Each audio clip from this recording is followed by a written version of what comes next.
Hello అండి, ఇవాళ మనం చికెన్ పకోడీ ఎలా చేసుకోవాలో చూద్దాం. ఫస్ట్ చికెన్ని నీట్గా క్లీన్ చేసుకుని ఒక బౌల్లో వేసుకుని చికెన్కి ఒక 2 చిన్న నిమ్మకాయలు రసం వేసుకుంటున్నాం. సరిపడా సాల్ట్,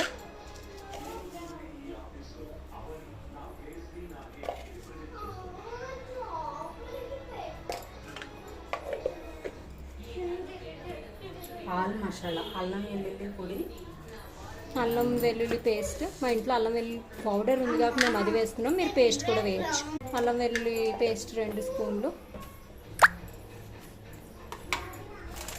అన్ని మసాలా ఆల్రెడీ మేము చేసుకుని ఉంచుకున్నాం. దాంట్లో ధనియాలు, జీలకర్ర, దాల్చిన చెక్క, లవంగాలు, యాలకులు, జాజికాయ అన్నీ మిక్స్ చేసుకుని ఆ మసాలా గరం మసాలా పౌడర్ వేసుకోవాలి.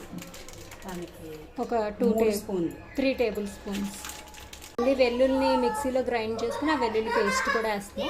కేజీ చికెన్కి ఒక 4 టేబుల్ స్పూన్లు శనగపిండి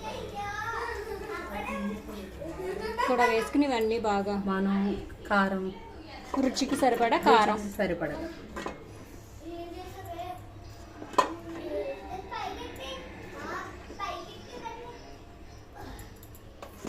మేము ఇక్కడ 4 స్పూన్స్ వేసాం. కేజీ చికెన్కి బాగా అన్ని ఇట్లకి పట్టేలాగా బాగా మిక్స్ చేసుకోవాలి.